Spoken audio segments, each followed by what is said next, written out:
Bismillahirrahmanirrahim. Assalamualaikum warahmatullahi wabarakatuh. Alhamdulillahirrabbilalamin. Wassalatu wassalamu ala ashrafil anbiya'i wal mursalin wa ala alihi wa sahbihi ajmain, amma ba'du. Bagaimana kabarnya para bunda semua, sahabat Dr. Jule dimanapun berada? Senang sekali bisa menyapa kembali para sahabat semua, para bunda-bunda yang pintar di acara hari ini, di video kali ini dalam rangkaian program materi program 1 tahun menuju pernikahan bahagia. Dan kali ini kita akan masuk ke materi minggu yang kedua. Materi minggu yang kedua itu membahas tentang rumus pernikahan. Materi yang kedua adalah tentang rumus pernikahan.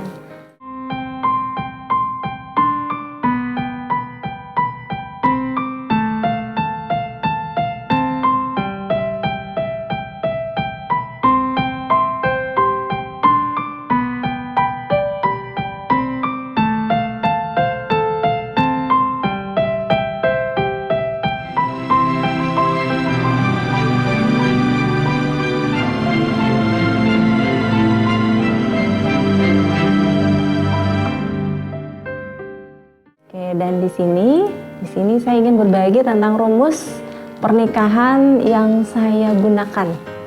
Jadi yang saya gunakan untuk akhirnya alhamdulillah bisa menggapai ada yang namanya perubahan untuk menuju pernikahan yang bahagia. Rumus ini saya rangkum dari nyambung ke video sebelumnya, 3 tahun bagaimana akhirnya bisa mencapai bahagia menggunakan rumus ini. Rumusnya saya buat dengan singkatan, dan singkatannya adalah istri berhasil. Nah, apa sih itu rumus istri berhasil?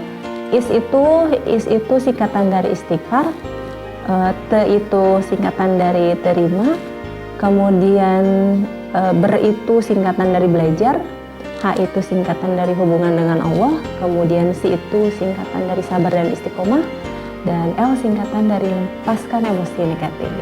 Kita akan bahas satu persatu ya setiap langkah dari rumus tersebut.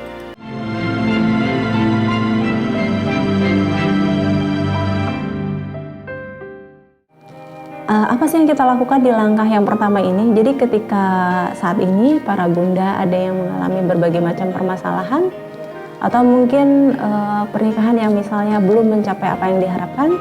Nah, kita yang kita lakukan yang pertama adalah istighfar. Istighfar ini untuk apa?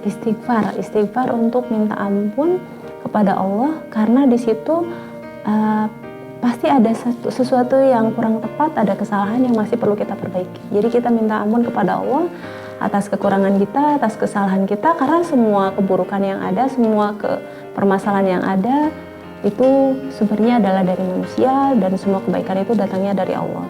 Nah, sehingga dari kekurangan tersebut, dari kekurangan kita itu kita istighfar, kita minta ampun kepada Allah karena masih ada yang perlu kita perbaiki. Kemudian kita istighfar juga karena tadi kita yakin bahwa salah satu komponen yang menyebabkan ujian ini hadir adalah kita sendiri. Misalnya apa? Suami kita nih nggak berubah-berubah gitu. Jangan-jangan suami kita nggak berubah karena kitanya juga belum tahu, karena kitanya juga belum belajar bagaimana cara mengubah suami kita. Oke. Itu istighfar. Nah, kemudian kita juga istighfar. Kenapa? Kita juga istighfar mungkin karena kita masih merasa berat, masih mengeluh gitu dengan ujian yang diberikan oleh Allah. Padahal ini adalah rezeki dari Allah, yang bersama kesulitan ada kemudahan, yang bahwa sebenarnya di balik ujian tersebut sebenarnya ada banyak hikmah, bahkan bisa ada banyak rezeki di balik ujian tersebut. Oke, kemudian kita juga istighfar barangkali kita belum bersyukur tentang ternyata banyak sekali loh nikmat yang kita dapat gitu, dan kadang-kadang kita lupa. Misalnya kita punya masalah dengan suami tentang ekonomi, kita lupa bersyukur bahwa kita dapat suami yang sehat, kita lupa bersyukur bahwa kita di pernikahan kita dikasih rumah atau dikasih kontrakan gitu. Kenapa? Karena sebenarnya rumah yang kita punya atau kita pun bisa tinggal di sebuah kontrakan yang bagus itu karena izin Allah. Bisa jadi ada orang-orang yang tidak diberikan itu. Ada orang-orang yang mungkin masih belum punya rumah ya. Barangkali teman-teman para bunda bisa ngelihat di jalan-jalan gitu ya. Ada pasangan suami istri dan keluarganya yang mereka tinggalnya di sebuah gerobak gitu ya. atau tinggal di emperan toko gitu. Mereka nggak oleh Allah tidak diberikan rezeki punya tempat tinggal, punya tempat bernaung. Kita istighfar kenapa? Karena barangkali kita belum bersyukur bahwa Allah itu sudah memberikan banyak sekali nikmat untuk kita.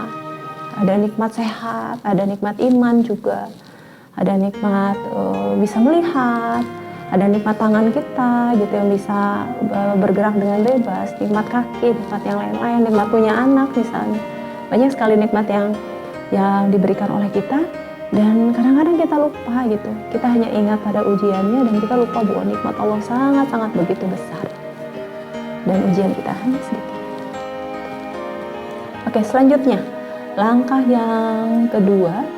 Tadi rumus yang kedua, kalau rumus yang pertama adalah kita istighfar. Jadi ketika kita akan mau mulai melakukan perubahan yang ada, kita istighfar dulu. Barangkali ada sesuatu yang tadi ya, ada yang ada kesalahan kita, ada yang kita kurang bersyukur dan lain-lain. Kemudian yang kedua, terima.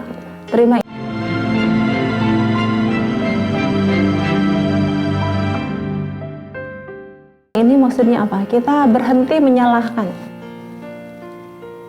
Menyalahkan apa? Ya, suami saya orangnya begini sih gitu. Menyalahkan karakter pasangan. Atau menyalahkan misalnya ada kondisi di mana ada konflik gitu ya, menyalahkan mertua gitu ya.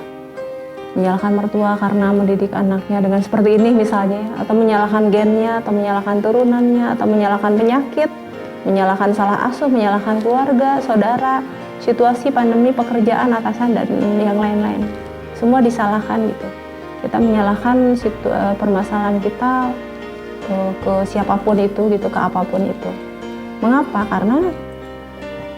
Karena sebenarnya permasalahan yang ada pada kita sekarang ini, apapun ceritanya gitu ya, misalnya oh ini suami kita begini karena dulunya begini, karena ininya begini, karena ininya begini, tetap saja ada sesuatu di balik semua itu gitu.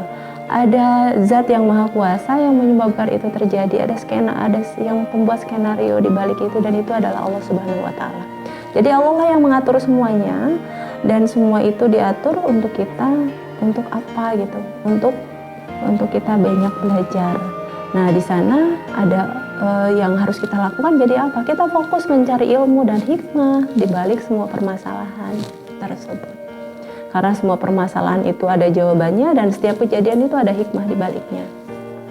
Dan kemudian apa lagi gitu? Yang perlu kita lakukan adalah ketika ada ujian, ada permasalahan, dan di sana permasalahan itu adalah dari Allah ya, misalnya susah sekali, ya kita fokus untuk menggapai pahala Allah dari kesabaran berikhtiar, dari kesabaran menerima dan kesabaran berikhtiar untuk berupaya melewati ujian tersebut. Dan semua upaya tersebut tidaklah gratis, semuanya ada pahala di baliknya, dan semakin susah dan kita ikhlas menjalaninya, insya Allah ada surga sebagai balasannya. Oke, dan teman-teman semua, para bunda semua orang kan perlu kunci ya untuk masuk surga ya. Para bunda mau juga kan ya masuk surga. Kemudian nggak mungkin dong kita masuk surga nggak pakai kuncinya gitu. Sekarang bunda nih mau pilih kunci yang mana gitu. Mau dikasih ujiannya apa coba? Mau ujian sakit? Mau ujiannya ekonomi? Mau ujiannya KDRT? Mau ujiannya orang ketiga, mau ujiannya mertua, atau mau ujiannya keluarga, mau yang mana gitu. Karena semua orang butuh ujian gitu. Untuk apa? Untuk bisa dari ujian tersebut dapat pahala dari kesabaran. Kemudian dari ujian tersebut ada pahala dari ikhtiar. Semua orang perlu kunci surga. Kayak sekarang misalnya mau ditanya nih ya, kita punya ujian tentang misalnya ekonomi, mau nggak ditukar sama misalnya teman saya dapat ujiannya suaminya lumpuh 3 tahun setelah kecelakaan, nggak bisa bangun, mau ditukar gitu. Belum tentu ya gitu, mungkin itu lebih berat lagi gitu untuk kita. Jadi saat ini percaya deh bahwa sebenarnya permasalahan yang diberikan Allah kepada kita, Allah sudah mengatur itu sesuai dengan kemampuan kita, itu sudah yang sesuai dengan kebutuhan kita gitu. Tinggal kita belajar bagaimana cara mengatasi permasalahan tersebut. Jadi semua orang punya ujiannya masing-masing gitu. Jadi semua orang akan diuji oleh Allah. Semua pernikahan akan diuji. Yang namanya bangunan pernikahan itu akan diuji untuk apa? Untuk membuatnya semakin kuat, semakin tangguh, semakin tahan terhadap goncangan. Tadi ujiannya macam-macam. Semua orang punya ujiannya masing-masing. Gitu. Oke, baik, selanjutnya.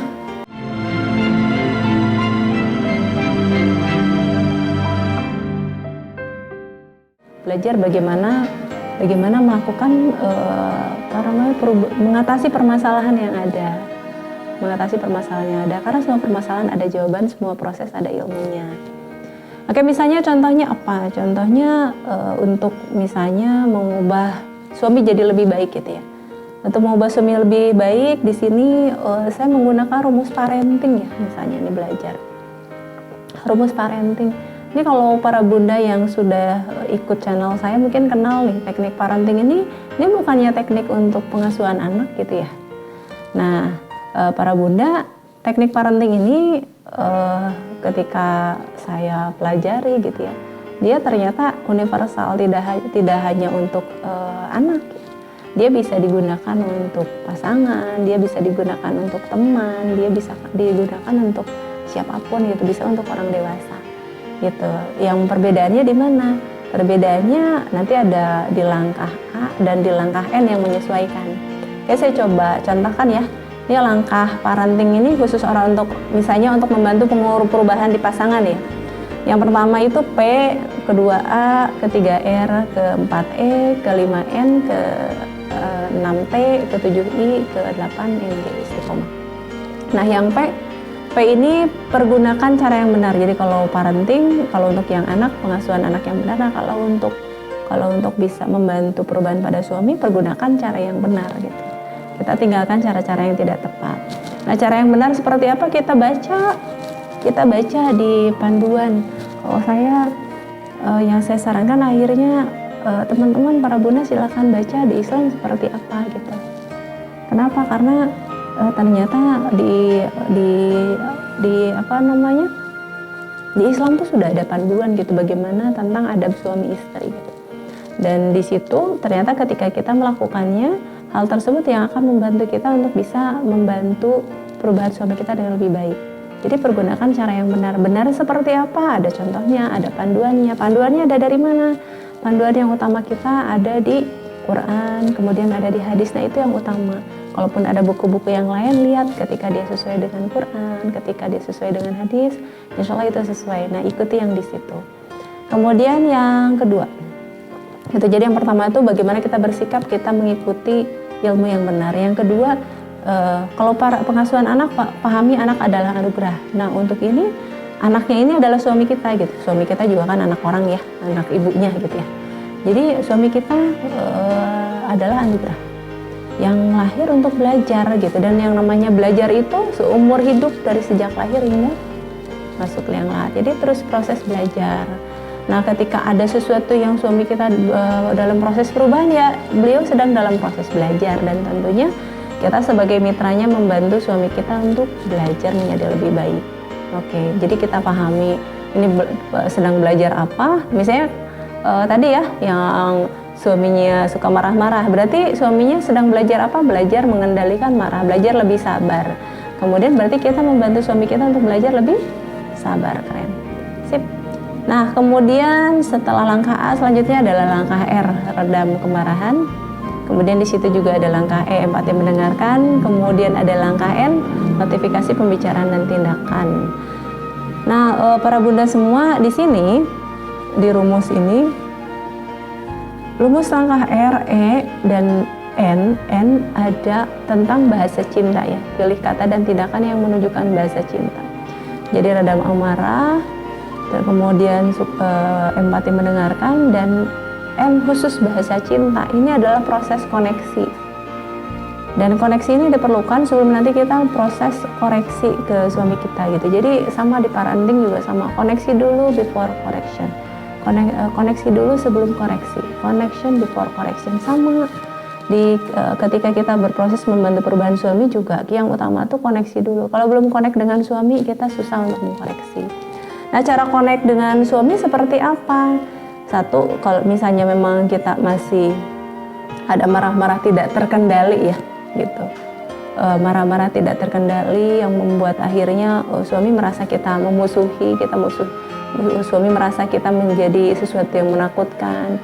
Nah, suami juga nanti agak sulit untuk bisa dekat sama kita dan percaya dengan apa yang kita sampaikan gitu ya, dengan masukan-masukan kita. Sehingga di sini di langkah R ini yang perlu kita kerjakan adalah bagaimana kita mengendalikan amarah, kemudian bagaimana bagaimana kita juga rajin mendengarkan suami dan membuat dia merasa nyaman dengan kita.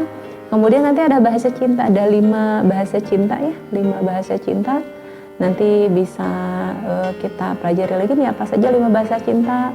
Di sana ada sentuhan, kemudian di sana ada pelayanan, kemudian ada quality time dan lain-lain gitu ya. Jadi nanti ada bahasa cinta. Nah, jadi dengan koneksi yang baik, nanti suami kita mulai nyaman dengan kita, baru nanti ada proses bagaimana N-nya memilih kata dan tindakan yang membuat suami kita paham. Gitu. Dan ini agak unik sekali ya, karena suami kita itu notabene pria gitu ya, dengan egonya yang tinggi gitu ya. Jadi nanti ada cara sendiri ya. Ada cara sendiri, para istri nanti akan belajar untuk bagaimana cara tekniknya untuk menyampaikan suatu masukan ke suami gitu. Ada tekniknya khusus gitu. Dan kemudian setelah bagaimana memberikan masukan, bagaimana membuat suami berlatih untuk bisa mau mengerjakan itu, kemudian senang mengerjakan itu, berulang mengerjakan itu sampai akhirnya bisa. Itu jadi, dan salah satu yang nanti akan kita lakukan adalah bagaimana memberikan mereka energi positif gitu ya, memberikan apresiasi. Kemudian nanti istiqomah bagaimana mengulang-ulang, dan nanti siap-siap juga di langkah 8-nya ada mengadakan time out. Para bunda semuanya siap-siap ketika nanti mulai ada proses yang kadang-kadang menegangkan ya, konflik gitu ya. Kadang-kadang ada emosi gitu di sana, kita mengadakan yang namanya time out. Time out itu seperti apa? Jadi ada kita istirahat dulu, jeda dulu ketika kita emosinya sedang naik gitu. Jadi rehat dulu, meredakan emosi, kemudian kita lanjut kembali untuk berproses gitu. Oke, baik, itu teknik tadi ya. Ini yang saya kerjakan, jadi koneksi. Jadi yang saya kerjakan ke suami juga sama. Prosesnya adalah bagaimana membuat suami itu merasa nyaman gitu ya. Bagaimana suami itu merasa nyaman, bagaimana suami itu merasa diterima gitu. Kemudian akhirnya setelah merasa diterima, merasa bahagia gitu ya. Nanti masukan-masukan kita pelan-pelan satu demi satu beliau akan mendengarkan gitu dan mau berubah.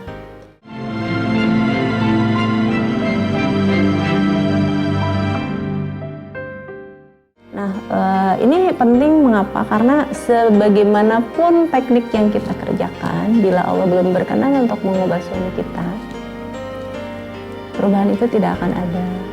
Sehingga yang perlu kita lakukan adalah mengetuk supaya Allah berkenan untuk mengubah suami kita gitu. Mengetuk supaya Allah Subhanahu wa taala berkenan untuk membuat suami kita berubah gitu, menjadi lebih baik gitu. Membukakan hidayah untuk suami kita. Kemudian di sana juga kita memperbaiki hubungan dengan orang tua. Kenapa? Karena ridho Allah itu ada pada ridho orang tua. Kemudian kita juga perbaiki hubungan dengan keluarga, dengan lingkungan kita. Itu jadi ini saya ingat sekali gitu. Jadi ketika saya ada problem dengan permasalahan di keluarga saya gitu, maksudnya di pernikahan, akhirnya di salah satu yang diprogramkan adalah bagaimana silaturahmi dengan orang tua, bagaimana mulai connect dengan keluarga yang lain, terus bagaimana juga punya hubungan yang lebih baik dengan lingkungan gitu. Kenapa? Karena kita butuh ridho Allah gitu, dan semoga doa-doa dari orang tua, dari keluarga, dari lingkungan kita bisa membantu kita untuk mendapatkan semoga Allah berkenan gitu untuk membantu kita melakukan perubahan, tadi berikan perubahan yang baik gitu untuk keluarga kita.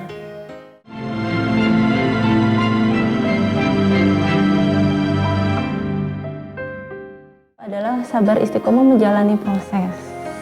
Kemudian hindari dosa, mengeluh dan selalu bersyukur. Oke, di sini sabar istiqomah untuk menjalani proses, kira-kira paham ya. Jadi dalam prosesnya ketika kita ingin melakukan tadi ya, ingin pernikahan kita jadi lebih baik, suami kita juga jadi lebih baik, tentunya ada hal-hal baru yang kita perlu lakukan ya, dan sesuatu yang kadang-kadang kita nggak biasa gitu. Kita biasanya kesel nih sama suami kita gitu, kenapa ya habis gimana sih gitu, selama berapa lama kita nggak dikasih nafkah, misalnya kan jadi kesel gitu ya, pengen mau senyum juga susah gitu. Dan bayangkan gitu ketika di prosesnya nanti gitu, dengan kondisi seperti itu Bunda harus belajar tersenyum gitu untuk suami. Itu tentunya ada yang tidak mudah ya, ada yang tidak mudah, tapi itu harus dikerjakan gitu. Untuk apa? Untuk kebaikan kita, untuk kebaikan suami kita, untuk kebaikan keluarga kita. Dan itu kita perlu kerjakan dengan sabar dan istiqomah. Kemudian selanjutnya adalah hindari dosa. Nah, tentang hindari dosa ini teman-teman nanti boleh buka-buka YouTube ya, boleh buka materi dari Ustadz Nasrullah tentang magnet rezeki, silahkan nanti dibuka ya. Saya juga belajar ini. Jadi yang saya share ini yang saya pelajari selama di proses tadi ya, menggapai pernikahan bahagia. Jadi yang saya pelajari dari beliau adalah ternyata sahabat semua, Allah itu setiap hari memberikan rizkinya untuk kita semuanya. Dan rizkinya sangat-sangat banyak, seperti air bah gitu ya, seperti hujan yang turun deras gitu. Nah kemudian ketika hujan itu ada, atau ketika ada air yang menggelontor begitu besar, ada orang-orang yang tidak dapat rezeki tersebut gitu. Kenapa? Ternyata karena dia ada perisai, ada penghalang gitu dari rezeki tersebut.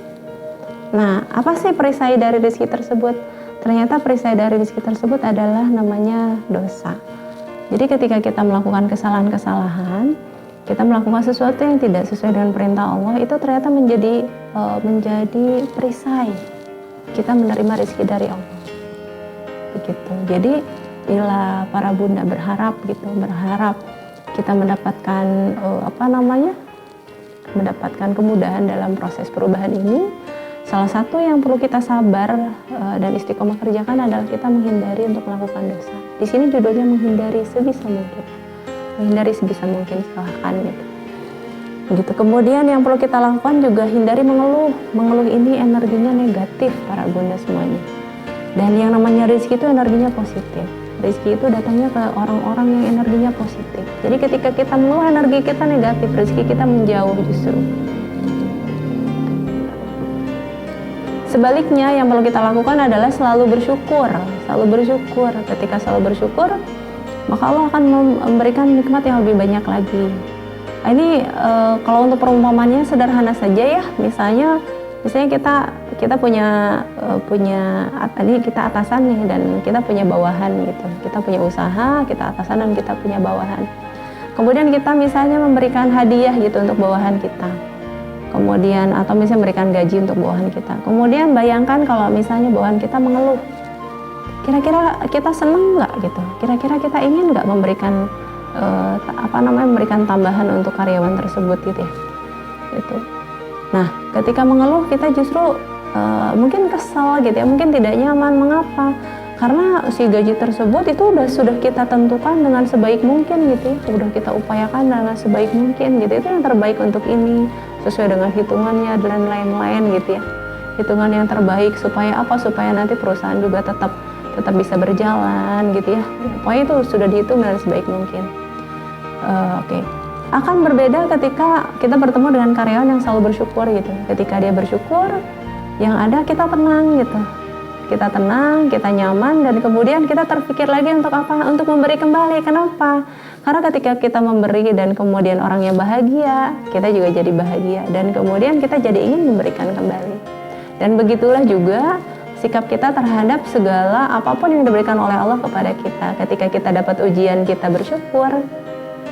Ketika dikasih ujian yang seperti ini kita bersyukur, maka Allah akan memberikan nikmat yang lebih banyak lagi, akan memberikan kemudahan untuk menjalani proses penyelesaian masalah tersebut. Nah,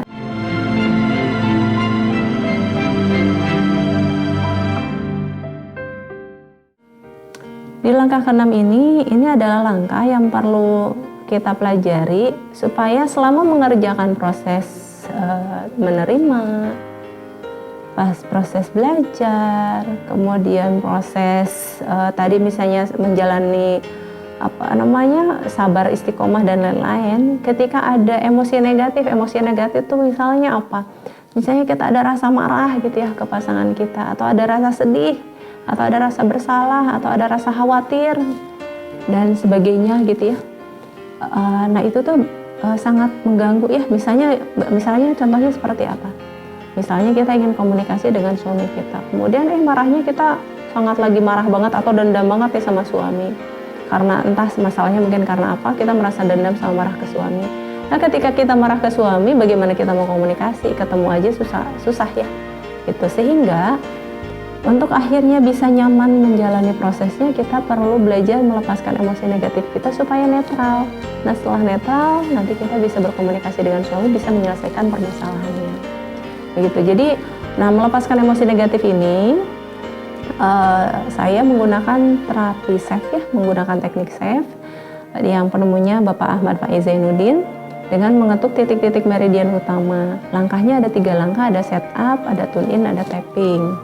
Oke, nah para bunda nanti boleh setelah tidak lama setelah video ini silahkan nanti bisa membuka video yang satu lagi ya di link yang ada di deskripsi nanti ya, di link yang ada di deskripsi tentang langkah-langkah terapi SAFE.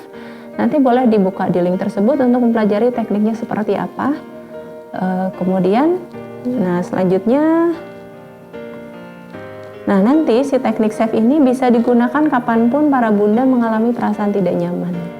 Itu silahkan gunakan supaya nanti bundanya merasa nyaman, merasa tenang kembali, dan kemudian bisa fokus untuk mengerjakan tadi langkah-langkah yang perlu dikerjakan untuk membuat suami kita menjadi lebih baik, untuk berikhtiar kembali dengan penuh keikhlasan dan penuh kesabaran. Oke, baik, demikian tadi rumus istri berhasil, ada 6 langkah. Ada 6 langkah, dan selanjutnya adalah kita akan masuk ke membahas tugas minggu kedua. Bagaimana tugas minggu pertama? Sudah dikerjakan? Mudah-mudahan sudah dikerjakan ya. Nanti teman-teman yang belum mengerjakan, silakan nanti boleh dikerjakan di minggu ini juga boleh ya. Jadi tugas yang minggu kemarin boleh digabung dengan tugas minggu ini, silakan dikerjakan. Yang belum tahu tugas minggu kemarin apa, silakan nanti dibuka video sebelumnya ya, video materi minggu pertama. Silakan dibuka tugasnya seperti apa. Nah, untuk yang kali ini saya akan membagikan tugas minggu kedua. Tugas minggu kedua untuk para bunda adalah melakukan 3 and 2 magic words. 3 and 2 magic words gitu. 3 magic words itu apa? Maaf, tolong, terima kasih. Kemudian 2 magic words itu apa? 2 magic words itu bahasa cinta. Yang satu adalah bahasa cinta, boleh I love you, boleh I miss you, bebas, pokoknya apapun itu. Kemudian yang kedua bahasa pujian, boleh hebat, boleh keren, boleh mantap, boleh wah keren, ganteng, boleh jago, wah jago, dan boleh pujian yang lain. Intinya adalah memuji suami kita. Oke, nah gitu ya, jadi 3 and 2 magic words. Nah, kata maaf ini disampaikan kapan? Bunda sampaikan maaf bila bunda merasa ada sesuatu yang salah gitu ya. Ada sesuatu yang salah, silahkan bunda minta maaf.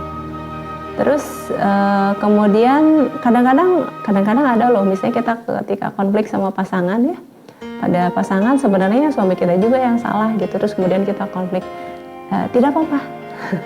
Tetap juga pasti di situ ada komponen sesuatu yang mungkin kita juga masih ada kekurangan, dia tetap saja minta maaf. Jadi nanti kalau ada konflik, silahkan minta maaf.